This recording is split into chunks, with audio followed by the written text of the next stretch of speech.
Perhaps you've seen the ads and the slogan, "Deny NAI."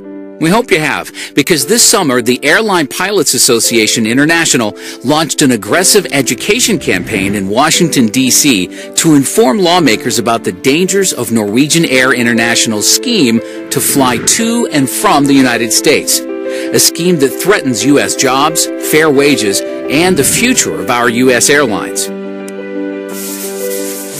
The scheme is to exploit what in the maritime industry is called a flag of convenience model. It started with one ship back in 1919 when an American ship flew another country's flag in order to bypass new maritime security and labor laws. Others followed, and by the 1960s, the U.S. merchant marine fleet was decimated. Now, the CEO of Norwegian, himself a former maritime attorney, wants to export the maritime model to aviation, going around his home nation's employment laws and raising serious unanswered questions about safety oversight and international aviation policy. Here's what he's trying to do. Norwegian Air, headquartered in Norway, established a spin-off subsidiary as an Irish airline in order to avoid Norway's employment, tax, and labor laws. Mind you, the airline does not fly to or from Ireland, it just wants a headquarters there to utilize less stringent Irish laws, but still calls itself Norwegian. This is the definition of a flag of convenience. And it gets worse. Norwegian then uses a contract firm in Singapore to provide pilots that are employees of the contract firm, not the airline. The airline then bases the pilots in Thailand as contractors.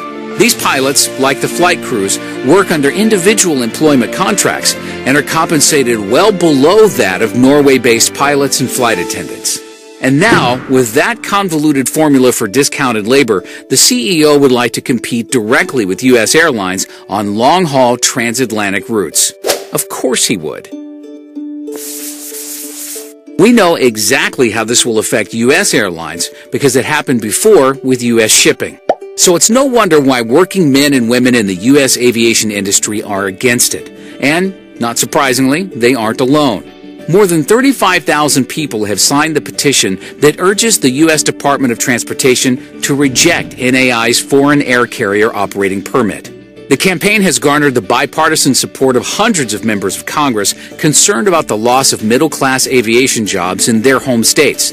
That's right, even Congress agrees on this. We need your support now more than ever. Stand up for working men and women and fight back against those who wish to compete on an unlevel playing field. Visit sos.alpa.org to take action today.